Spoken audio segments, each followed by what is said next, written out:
Amis fermiers, amis fermières, bonjour, bienvenue à la ferme, bienvenue sur Cocotte TV. Aujourd'hui, je vous présente un casque qui nous provient de Corsair, qui se prénomme le Virtuoso RGB Wireless SE et qui est un peu une avant-première, ce qui fait que je tourne la vidéo avant d'avoir toutes les informations. Il va m'en manquer quelques-unes. Ce qui est sûr et certain, c'est que vous le voyez, on a une surboîte et une boîte, donc ce qui positionne un petit peu le casque plutôt sur du haut de gamme.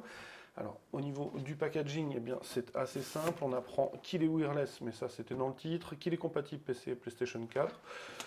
Quelques spécifications techniques sont rapatriées au dos, mais c'est assez laconique. On n'a pas forcément beaucoup d'informations. On est plutôt sur une boîte épurée, avec donc, je le disais, boîte et surboîte, avec le logo sur la surboîte. À l'arrière, on a le rappel de la marque. Bref, quelque chose qui, a priori, se positionne plutôt assez haut dans la gamme. Vous allez le voir, le casque, vous l'avez ici en présentation. Je vais le passer avec son bundle dans quelques instants.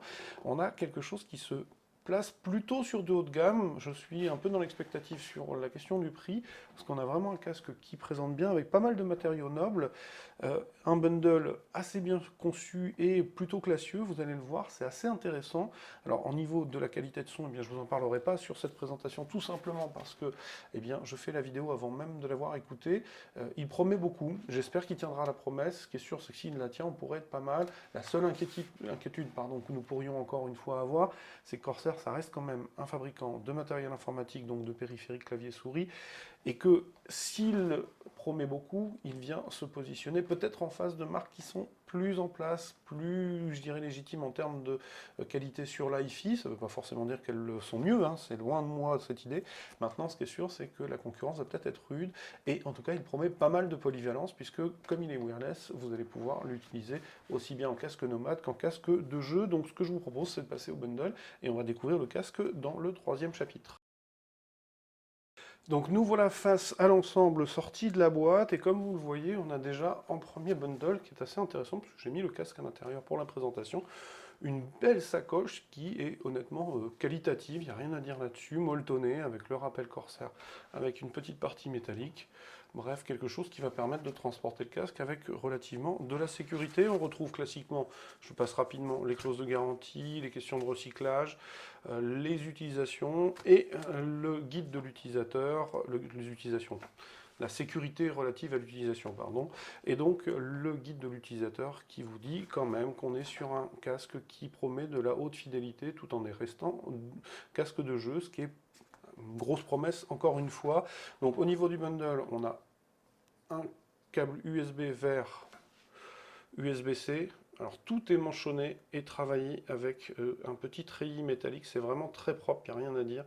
Donc tout ce qui brille là, c'est réellement du métal, de l'alu travaillé. Donc on a quand même quelque chose qui présente vraiment bien.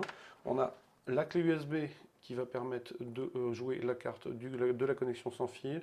Elle dispose d'un rétroéclairage, elle aussi, vous le voyez, petite partie d'aluminium.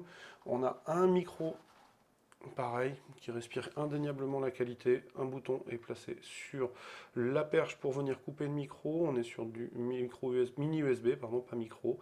Partie métallique, une gaine de qualité. On ne voit pas le ressort qui est placé en dessous, c'est plutôt pas mal. La poire est elle aussi en métal, avec un chanfrein en bout et ici, avec le travail sur les picots. Vraiment rien à dire en termes de qualité, c'est propre, c'est beau. Là, je suis peut-être pas ébahi, mais en tout cas, je suis agréablement surpris, ça c'est indéniable. Et le 3,5 mm en deux exemplaires, enfin, entrée-sortie. Là aussi, gainé avec les parties métalliques, du câble gainé, bref, c'est propre, il n'y a encore une fois rien à dire. Alors, je vous présente rapidement le casque, je le sors de la boîte pour que vous puissiez le voir, et je vais passer sur le casque un peu plus en détail. Je vous reprends tout de suite. Nous voilà donc face au casque présenté sur un support. Alors, pour être tout à fait honnête, on est sur un casque qui présente très bien, tout simplement. Au niveau de la finition, on n'est pas loin de la perfection. Alors, concrètement, pourquoi je vous dis ça? Tout simplement parce que il est essentiellement construit en métal. Alors métal alu ou alliage, hein, mais en tout cas, vous le voyez, sur les arêtes, on a des chanfreins au laser cut qui font tout le tour. C'est vraiment très propre, il n'y a aucune critique à faire, tout est précis, ajusté. Il n'est pas trop lourd pour un casque qui pour autant embarque une batterie. Il n'est pas si pesant que ça en poids, il faudra que je le pèse, donc je vous donnerai cette information dans le test écrit. Ce qui est sûr, c'est qu'on a un arceau assez massif, un petit peu moins que le Kraken par exemple, avec du Sky d'excellente qualité, les coutures sont très régulières, de la mousse sur l'intérieur, les réglages sont en partie métallique sur l'extérieur et une petite réglette en plastique sur l'intérieur, graduée et marquée. Au laser cut, on retrouve un marquage Corsair ici, là c'est encore une fois du métal. Le support d'oreillette, vous voyez, suit la platine qui est elle-même en alu, brossée, anodisée, c'est propre. Les coupelles portent une sorte de revêtement mat. On retrouve sur l'une des oreillettes le réglage de volume. On a un bouton qui permet de basculer du mode USB au mode sans fil. Et il fait office de bouton d'allumage dans le même temps. C'est-à-dire que si je le mets là, vous allez voir la petite diode s'allumer ici.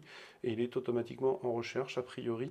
Donc je vais le laisser en USB. Il sera alimenté par l'USB-C qui est présente ici. Et on retrouve le micro USB pour le micro avec des trompeurs. Le 3,5 mm si vous l'utilisez en mode filaire.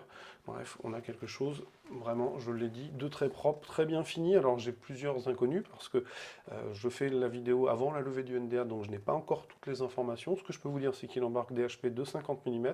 Je n'ai pas le spectre, je n'ai pas non plus la sensibilité et je n'ai pas encore le prix. Donc à mon avis, on devrait être sur un prix à 3 chiffres, en espérant que le premier soit un 1.